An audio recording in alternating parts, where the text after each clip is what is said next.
चलो दोस्त, good evening. Welcome back to my channel Shiksha Setu. शिक्षा सेतु किस लेक्चर में आपका स्वागत है। और आज हम शिक्षा सेतु पर आपको पढ़ाने वाले हैं क्लास 10 का हिंदी। क्योंकि आपको इस शिक्षा सेतु पर एक पूरे ऑल सब्जेक्ट का हिंदी का क्लास, सॉरी, ऑल सब्जेक्ट का क्लास आता है। हिंदी भी क्लास 10 का क्लास होता है, जिसमें आपको साइंस होते हैं, सोशल साइंस होते हैं, सोशल साइंस सब आ गया, साइंस में सब आ जाता है। साइंस कहने का मतलब है तीनों subject, physics chemistry biology. Social science करने के बाद पांचों सब्जेक्ट, चार सब्जेक्ट, पांच सब्जेक्ट जो भी है। और आपका हिंदी हुआ, संस्कृत हुआ, मैथ हुआ, ऑल सब्जेक्ट का पढ़ाई होगा इस शिक्षा सेतु यूट्यूब चैनल पर। याद रखें। तो अभी जो पढ़ने वाले हैं हिंदी पढ़ने वाले हैं, और हिंदी का 40 एमपीटीआई लघु प्रश्न उत्तर पढ़ने वाले हैं। आपको टोटल 10 क्वेश्चन आपके एग्जाम में आता है हिंदी का, क्लास 10 की हिंदी में से, जिसमें से 5 का उत्तर देना है। अगर आपको पूरे 5 में 5 अगर उत्तर अगर सही से देना है, ये 40 क्वेश्चन याद कर लीजिए, काम बन जाएगा। और ये 40 क्वेश्चन का लेक्चर में से ऑलरेडी मैं 5 क्वेश्चन पढ़ा चुका हूँ। तो आज हम 6 नंबर क्वेश्चन की ओर बढ़ने के प्रयास करते हैं। ये 5 क्वेश्चन ऑलरेडी हम पढ़ा चुके हैं। तो छठा नंबर क्वेश्चन से बढ़ेंगे हम लोग। 5 क्वेश्चन पढ़ चुके हैं। छठा नंबर क्वेश्चन क्या आता है कि माँ कहानी के लेखक का क्या नाम है और वे कहाँ के रहने वाले हैं। कहाँ के रहने वाले हैं, ये छठा नंबर क्वेश्चन है। क्योंकि 5 क्वेश्चन ऑलरेडी पढ़ा चुका हूँ, जिसका आपको वीडियो आपको शिक्षा सेतु के यूट्यूब चैनल पर मिल जाएगा। शिक्षा सेतु क्लास 10 यूट्यूब चैनल सर्च करके या चैनल सब्सक्राइब करके देख रहे हैं तो आपको नीचे आ रहा है सब्सक्राइब का ऑप्शन, करके आप चेक कर सकते हैं। और एक और चीज, इस सब का पीडीएफ आप चाहे तो नंबर दिए गए नंबर पर कांटेक्ट करके ऑल सब्जेक्ट का पीडीएफ प्राप्त कर सकते हैं, जिसमें आपको ऑब्जेक्टिव सब्जेक्टिव सब हो गए, Hindi, Sanskrit, math, science, social science सबका मिलेगा ऑल सब्जेक्ट का, जिसे पढ़कर इजी तरीके से 400 450 नंबर कर सकते हैं।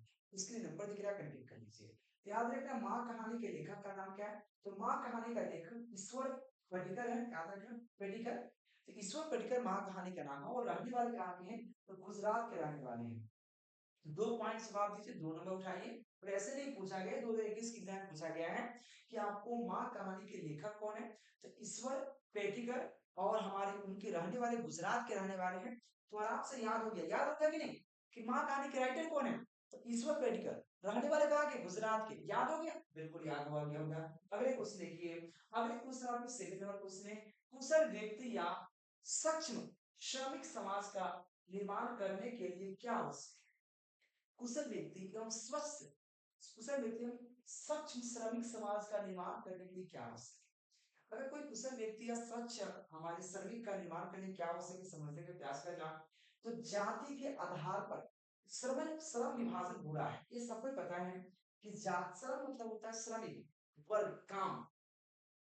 जाति के आधार पर जो आपको मछुआरा है वो केवल मछली मार सकता है, बढ़िया है वो केवल बिजनेस कर सकता है, ठीक है। और दबदबा तो जब करते हो किसका रहता है, दबदबा बना रहेगा, सबको पता अपने आप को दबदबा, आज से ऊपर से लेकर नीचे सबका दबदबा है, ठीक है। तो याद रखना, जो अपने जाति पर बुरा मत मानना, सब अपने अपने जात होते हैं। कोयरी है, कोयरी जिसको कुशवाहा जी कहते हो, सब्जी बेच सकता है, या तो जो दही बेच सकता है, ऐसा जरूरत नहीं है। सोनार केवल सोना बेच सकता है, ऐसा जरूरत है नहीं। तो आप हलवाई होता है, केवल आपको भोज में हलवाई, भोज में केवल खाना बनाने के लिए हलवाई है? इसलिए आप जाति पर मत बांटिए, ठीक है ना, या यानी कि जाति पर मत बांटिए। अब जो उल्टा हो चुका है, उल्टा मतलब अब ऐसा हो चुका है कि अब जाति के आधार पर कुछ नहीं, तो श्रम विभाजन क्या है, बुरा है। जाति के आधार पर श्रम विभाजन बुरा है। यहाँ पे विभाजन जातिवाद, जातिवाद की सीमाकन सीमाकन नहीं है। मतलब विभाजन जो है जातिवाद का, यहाँ पे जातिवाद का सीमांकन नहीं है। सिर्फ श्रमिकों का बंटवारा जाति के आधार पर कर देना गलत बात है। श्रमिकों के आधार पर जाति को बांट देना गलत बात है। कि पहले कोई जात पात नहीं हुआ करते थे, जो काम नाई और केस काट सकते हैं, मछुआरा मछली, जो पहले के लोग काम करते थे उसी पर जाति लोग बांट दिया। जो मछली मार रहे मलाह बन गए, जो केस काट रहे हैं नाई बन गए, जो हमारा बढ़िया बिजनेस कर रहे हैं, जो दुकानदार रख रहे हैं सब हमारे बढ़िया हो गए, जो हमारे सब्जी बेच रहे हैं कोयली हो गए, जो दूध दही बेच रहे हैं हमारे यादव जी हो गए। अरे वो सब पहले कुछ नहीं था, पहले काम जो किया उसी के आधार पर लोग राजा लोग क्या करते हैं, बात, ये राजा लोग की तरफ से आ रहा है, ठीक है ना। ध्यान रखना, जाति के आधार पर श्रमिक विभाजन बुरा है। श्रम वहां पे विभाजन, विभाजन जातिवाद का सीमांक नहीं है। सिर्फ श्रमिकों का बंटवारा जाति के आधार पर कर, जाति कर देना गलत बात है। कुशल व्यक्ति या सक्षम श्रमिकों की श्रमिक ही समाज के निर्माण करने के लिए आवश्यक है। जैसे कि योग्यता का अनुसार आप कोई भी जाति का होगे, अगर आप सिंपल समझिए, अगर आप कोई भी जाति का हो, इससे मतलब नहीं है आप चाहे बैकवर्ड हो, चाहे आप क्या बोलते हैं उसको, राम जी हो, राम समझ रहे हैं, राम लास्ट में लगता है, राम हो, चाहे आप कोई भी जाति, यादव हो, भुयार हो, राजपूत हो, कोई भी, अगर आपको काम करने में केस काटने में मन लगता है तो केस काटिए, क्या दिक्कत है, आप नायक बन जाइए। अगर आपको मन लगता है मछुआरा मछली मार ले, मछली मारिए, क्या दिक्कत है।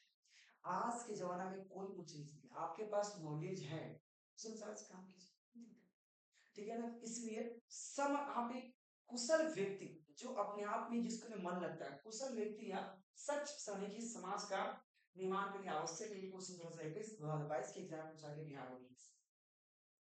अगले क्वेश्चन, अगले क्वेश्चन, पपाती कौन थी? पपाती वह शहर क्यों आई थी, क्यों गई थी? पपाती कौन है, वो शहर क्यों गई थी? यह क्वेश्चन 12, 13, 14, 17 एग्जाम पूछा गया है, आपको सामने दिख रहा है। देखो पपाती जो है, पपाती क्या है, बल्ली अम्मा की बेटी थी, याद रखना। पपाती कौन है? तो बल्ली अम्मा की बेटी, ठीक है ना, बल्ली अम्मा की बेटी थी, जो यहाँ पे जो मेरेजाइटिस, मेरेजाइटिस पर बीमारी है, मेरेजाइटिस से पीड़ित थी। पपाती कौन है? तो पपाती है वल्ली अम्मा की बेटी, ठीक है ना। क्या है? पपाती जो है वल्ली अम्मा की बेटी है, बेटी थी, जो यहाँ पे मेरेजाइटिस से पीड़ित है, थोड़ा बीमारी है, जो शहर में इलाज करवाने के लिए आई है, जो शहर में इलाज करवाने के लिए लाया गया था। तो सिंपल डेफिनेशन है, देखो परिभाषा हमारी इतना इजी मिलेगा ना, चुटकी में याद। पपाती कौन है? तो बल्ली अम्मा की बेटी है, तो जो बेसिकली यहाँ पे जो क्या है मेरेजाइटिस बीमारी से पीड़ित है, जिसको शहर में इलाज कराने के लिए लाया गया, सिंपल बात है ना। इससे इजी डेफिनेशन कहने मिलेगा दोस्तों। अगला क्वेश्चन है, झोली में मछली लेकर बच्चे दौड़ते हैं, दौड़ते हुए पतली गली में क्यों घुस गए? देख, जब झोली में मछली लेकर बच्चे पतली गली में क्यों घुस गए? दो कारण, एक तो बारिश की वजह से, दूसरा कारण कि अगर मछली मर ना जाए, ठीक है, मछली मर ना जाए क्योंकि मछली को जिंदा रखना, ठीक है, इसलिए भागता भागा भागा आता है। याद रखना, यहाँ पे बूंदाबांदी बारिश होने के कारण कारण भीगने से या यहाँ पे भीज में बिखराव आ गया, इससे कि जब बाजार में जब थोड़ा सा रहेगा एक बारिश तो एकदम हलचल मच जाता है, सब लोग निकालने के प्रयास में लग जाता है। तो कहा गया बूंदा बूंदी बारिश होने के कारण भीड़ में बिखराव आ गया, बिखराव आ गया था। गली से घर नजदीक पड़ता था, और गली में देखो हम लोग क्या करते हैं, जो मेन रोड होता है उसमें गली में रास्ता बना लेते हैं। अगर घर आप देखिए, घर का अगल बगल में बहुत रास्ता होगा, दो तीन, आपके घर के आने का दो तीन रास्ता होगा, लेकिन गली वाला रास्ता खोजिएगा जल्दी पहुंचने के लिए। तो क्या आ गया, बूंदा बूंदी बारिश होने के कारण भीड़ में क्या होगा, बिखराव आ गया, ठीक है, बिखराव आ गया। गली से घर नजदीक पड़ता था, गली से घर नजदीक पड़ता था, इसी कारण बच्चे भीगने के डर से दौड़ते हुए गली में, पतली गली में घुस गए ताकि जल्दी घर पहुंच जाए। सिंपल, और इससे इजी डिफिनेशन हो सकता है क्या? तो अपना से लिखना है, क्या लिखना है? क्वेश्चन है, झोली में मछली लेकर बच्चे गली में क्यों घुस गए? अब डिफिनेशन लिखिए, बूंदा बूंदी बारिश होने की वजह से मार्केट या बाजार में या भीड़ में बिखराव आ गया, मतलब भीड़ इधर उधर तितर बितर हो गया, और गली से घर नजदीक पड़ता था, गली से घर नजदीक पड़ता था, इसीलिए भीगने के डर से पतली गली पकड़ लिया ताकि जल्दी घर पहुंच जाए। सिंपल बात। चलिए अगले क्वेश्चन देखिए, एक नंबर क्वेश्चन है, लखनऊ और रामपुर से बिरजू महाराज का क्या संबंध है? देखो बिरजू महाराज लखनऊ में उनका जन्म हुआ था, ठीक है ना, और इसी वजह से उनका संबंध क्या होना चाहिए। अगर लखनऊ में बिरजू महाराज का जन्म हुआ, मैंने जस्ट बताया, लखनऊ में बिरजू महाराज का जन्म हुआ था, और बहनों का जन्म रामपुर में रामपुर में हुआ था। याद रखना, जो लखनऊ में बिरजू महाराज का जन्म हुआ था, उनकी जो बहन है, बहनों का जन्म रामपुर में हुआ, रामपुर में, बहनों का जन्म रामपुर में हुआ था। रामपुर में बिरजू महाराज काफी दिन रहे। लखनऊ और रामपुर दोनों जगहों पे बिरजू महाराज का क्या था, आत्मीय संबंध था। आत्मीय मतलब संबंध था। सिंपल डिफिनेशन लिखोगे आप कि लखनऊ में बिरजू महाराज का जन्म हुआ था, रामपुर में उनकी बहनों का जन्म हुआ था, और राम में और लखनऊ में दोनों जगह बिरजू महाराज का मतलब आत्मीयता संबंध है, जन्म निर्माण संबंध है, इसीलिए सिंपल संबंध संबंधित पूछ रहा है, ठीक पूछ रहा है, संबंधित पूछ रहा है। तो क्या लिखोगे, लखनऊ में बिरजू महाराज का जन्म हुआ था और बहनों का जन्म रामपुर में हुआ था, इसीलिए बिरजू महाराज काफी दिन, यानी कि रामपुर में बिरजू महाराज काफी दिन रहे और लखनऊ और रामपुर दोनों जगहों, ठीक है ना, इसीलिए बिरजू महाराज का संबंध, आत्मीयता संबंध रामपुर और लखनऊ से दोनों से। इसमें कुछ है नहीं तो अपना से लिख सकते हो दोस्त। तो 5 क्वेश्चन पढ़ाएंगे, ज्यादा नहीं, थोड़ा थोड़ा छोटा छोटा लेक्चर रहेगा, आपको देखने में मजा आएगा। 40 क्वेश्चन है, 5 दिन में खत्म हो जाएगा, 5 से 6 दिन में खत्म हो जाएगा। इसलिए 5 5 क्वेश्चन याद कीजिए, मजा आएगा और आपको सुनेंगे भी। और पीडीएफ नोट्स लीजिएगा तो आपका नंबर ग्रुप में ऐड हो जाएगा, जहां से पूरे एग्जाम तक किट मिलेगा। तो लेने के प्रयास नंबर दिख रहा है, कंटेक्ट कर लेना। मात्र 200 रुपया लग रहा है ऑल सब्जेक्ट के, मात्र 200 रुपये, सोच लो, एक सौ निन्यानवे में ऑल सब्जेक्ट दिया है। लेने के प्रयास जरूर कीजिएगा। ऐप डाउनलोड कर लीजिएगा केबीसी क्लासेस का, ठीक है ना। इस लेक्चर में इतना ही रहेगा। Thank you watching for this video.